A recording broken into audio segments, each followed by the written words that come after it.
All right, everyone, welcome back for another episode of Carnivore Trades. Today is Thursday, July 28th, 2022. If you like the content, give the video a thumbs up, subscribe to the channel, comment. Come find me on carnivoretrades.com for swing trading alerts and analysis. Don't forget to sign up for the live webinar next month, August 21st. Going to be going over cycles.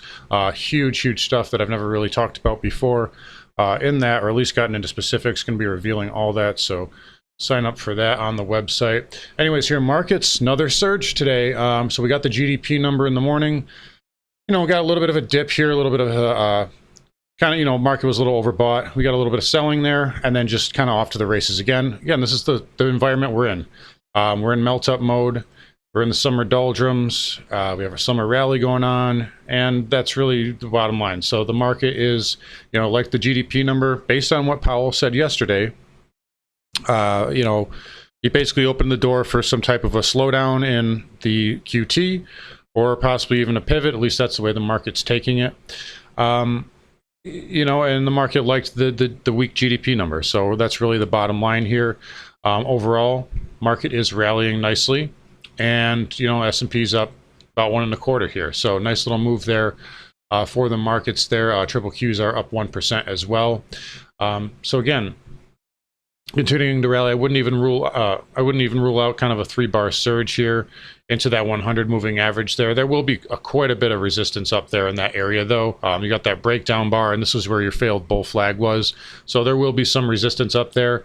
I'm not really sure how we react. We'll have to see how we react to it. Again, I'm still in the camp that there's still a little more time on the clock with this rally here, and I don't want to jump in front of anything, but the market is getting a little stretched here short term, so we got to respect that. But at the same time, the market is, again, like, we're in that summer period, and that's kind of what we expected here. There's the triple Qs. You see that 100 MA. We talked about this this level here, and then this trend line up there. So that's down sloping, around that 320, 323 area. You're going to come into some pretty good levels there on the triple Qs there. So again, those are your kind of resistance spots there. Nice little textbook pullback right into that 50 MA too, and a nice little pop off of that. So obviously we have Apple and Amazon after the close, so we'll see what they do there. Apple having a nice day as well. Amazon also up. It's really a broad-based rally here. Amazon up 1%. I honestly couldn't tell you what they do into earnings. I never have any idea what a stock's going to do on earnings. But the way the market's been behaving, I think, even if these guys miss a little bit, or if one of them misses, I think the market it's in a melt-up mode, and it's in the mode where it can just shake off bad news. I mean, take a look at what they did to the bears on Microsoft the other day. Just a massive reversal here. And bear with me, Thinkorswim's been slow on this app all day, so just been dealing with that. But that they had kind of a fake breakdown here, and then just take a look at the surge. They just totally ripped them the other way. Same thing on Google. We talked about that fake breakdown and a nice pop there on Google. That was up almost 7% yesterday, up 80 basis points now. So again, we're in that kind of environment here where the market can kind of shake off. Let's take a look at Meta here, because they reported after the bell. So they're still kind of losing that. They're still holding those losses from the sell-off yesterday. But again, with Meta down 6% here, spiders are still up 1.2, 1.3. So again, market's shaking that stuff off, and then that's kind of the environment we've been in here. And I still think we've got a little bit longer to go. So we'll continue to take it one day at a time, and just kind of enjoy this little summer period of quietness and not crazy volatility going on here. Crazy volatility for the upside, though. Anyways, let's flip over here. Semis, 1.2% gain here.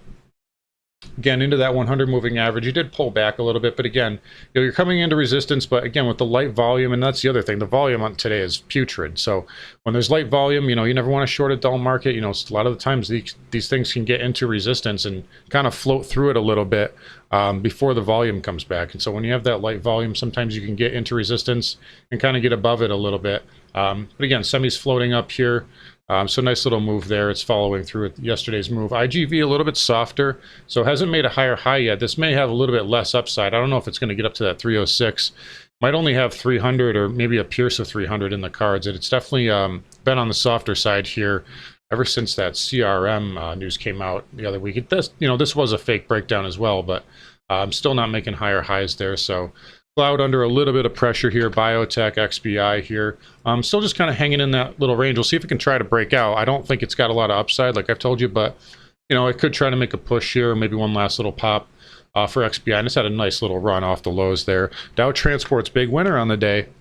So DJT, nice pop. We talked about this little bull flag, and we said yesterday we had a nice little dip and then a pop off of that, that 50 MA, nice little test candle. I love test candles in inside bar patterns, and nice pop there today. Transport's up 3%. That's a big move for DJT. So yeah, nice little push there. Again, red bar high, 100 moving average. It looks like everything else here. That 100 MA and that red bar from June is kind of the resistance on pretty much everything right now. So that's just what happens when these markets all tend to trade together. So 10-year. So here's a little bit of an interesting dynamic here. So the yield curve is actually steepening up a little bit, which is another kind of lift for the market. The market loves that right now. So the 10-year is taking a hit, and the 30-year actually scratched out a nice little gain and actually kind of negated this head and shoulder. So it's still there on the weekly. It's a tight pattern. It's a tight right shoulder, but it's there. So we'll see where it closes tomorrow. If it closes below that tomorrow, it's still triggered on the weekly time frame. The 10-year, though, looks like it is likely going to trigger, barring a pretty good rally tomorrow. So that looks like it's broken down. So that has a target of down near 2%, believe it or not. So that's a pretty steep fall for the 10-year. But again, market liking that little boost for the, it's still fairly inverted, 2s and 10s especially, but it's nice to see the market, bonds kind of come in a little bit there and kind of normalize a little bit. The market definitely likes that. Let's take a look at HYG. So high yield. And again, bear with me. I'm just having trouble with this all day here. So yeah, right up into that 100 MA. It's probably into some resistance here. Again, that 100, you're kind of extended going into it. Wouldn't be surprised to have it pull back there. But again, when you have these short squeezes, things can go a little bit higher than a lot of people think. So you got to respect that move. A nice little pop there for HYG, kind of confirming this up move. Let's take a look at home builders, XHB. So again, little daily chart higher high. I don't think this has a whole lot more upside, but nice little pop there for today on XHB and ITB. Didn't make a higher high, but in the green, up 1.3. Let's take a look at VNQ. Big move for VNQ. Nice little surge there. So that is getting into some resistance. I said 97, 98. It's basically at 98 now. Maybe after this pop here, maybe it wants to get up to that 100 after all. I wasn't expecting it to have this type of a cap and go today. So maybe it can get up to that, closer to 99, maybe 99.50.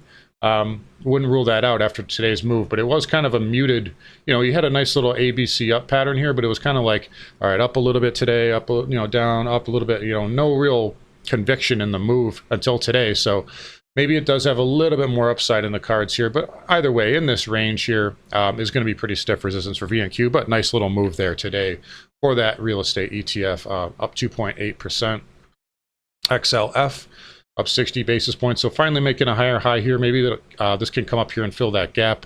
Again, the yield curve steepening out helps those financials, so XLF benefiting from that right now. And then broker dealers also having a nice day, getting above this area. So we'll see what it does here. Maybe it's got a little bit more upside in the cards. 430, you got these pivots, breakdown bar, and then above that, these pivots down here are going to be pretty major, just below that 440 area. Let's take a look at energy.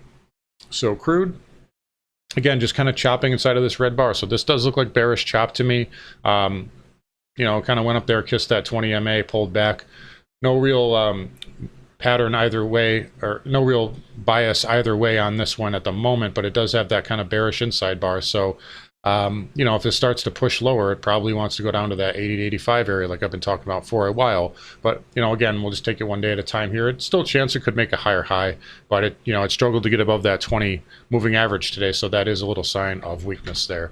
XLE, up with the rest of the market, so up 54 basis points right now, coming into resistance here with this red bar and this necktie of moving averages, so beware of that. XOP is into resistance now, so we'll see how that reacts. That may have to do some backing and filling here, coming into that 50 and 100 OIH. Nice little pop, but it is negative, again, the weaker of those three, so maybe it's got a little more upside here, but it's definitely on the weaker side altogether. And then nat gas, the loose cannon, just continuing to the downside here. What a major topping tail this was. If we close down here, like even if we were just flat tomorrow, that's what the weekly candle would look like. I mean, that's a humongous reversal there on nat gas. But yeah, so near term, you'd expect it to probably get back to that trend line. And then you got that 20 MA kind of upsloping right in that range. So if this continues lower, that's where you'd look to get a pop. It's also got that 50 MA right in that area as well. So it may get a little pop there, but just, I mean, amazing volatility on nat gas. And it's been a tough trade. We've traded a few times this year.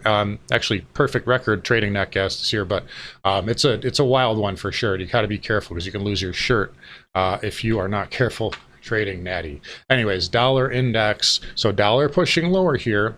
Did have a little bit of a rally intraday. I see on my other screen we had a little bit of a rally in the morning. Now we're kind of dipping lower here. Again, kind of flagging bearish a little bit here short term, so maybe it wants to come back down to that 105 area. Overall, dollar is under a little bit of pressure. Never got a full sell signal on it, like I said yesterday. But, it is coming in nonetheless, and obviously the market does like that. Gold also likes that, continuing off the lows. Nice little power thrust there for gold. Agnico reported, so AEM up 6.5. That kind of negated some of the losses from Newmont, which is still muted here. I still see a lot of forced selling going on right now on rebalancing, but GDX likes that. So up 1.3 or 1.5%, excuse me, off of the back of Agnico. So that's getting a nice little lift there. And gold, nice little pop off the lows. Silver, big winner on the day, 7.2%. Holy cow. We haven't seen silver move like that in a while here. Take a look, good volume too. So nice pop. That's going to have some resistance right at 2050. So there's your 50. And this your pivot low. This is your breakdown area. So that's where it's going to go in the short term. If we get through that, it's back up to this trend line here around 21 and some change. But nice little move there for silver. Platinum also still struggling to make that daily chart higher high, but it is kind of, you had a nice pause candle. This isn't bearish, so you had a nice little move yesterday, and then a bit of a pause candle inside bar, kind of paused today right beneath that red bar. So it could be setting up for a pop through that. Again, you guys know I like platinum there, and I am long PPLT, full disclosure. And then palladium also with a nice little pop here today off of that little inside bar, and then copper continuing higher here, but pulling back off the highs. So it is coming under some pressure right below these pivots, but nice little move there off the lows for spot copper. All right, let's take a look at Bitcoin and Ether. So Ether here first, nice little move. We talked about this beautiful inside bar, and I was saying this for a couple of weeks. I was like, this is a nice pattern here. And I like you got a little pullback into the 20, popped off of that, and really nice little move there. So again, we'll probably get up to about 1,800, maybe a little bit through that potentially. And then if it can get through that, I could see it getting up to 2,000. So we'll give it the upside bias there, but nice little move there for Ether and Bitcoin. Again, same kind of pullback pattern, although the one on Ether is just a little bit cleaner. But a nice little pop there. It still hasn't made a higher high, so that is a bit of a red flag. But, I'll give it the upside bias to about 26, about 2550 to 26,000 here in the short term. Pretty much everything else is up too. So take a look at Doge.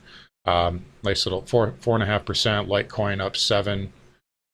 See, Solana is another big winner, up 5. Celsius up 7.4. So nice little move there for crypto. Nice follow through here today.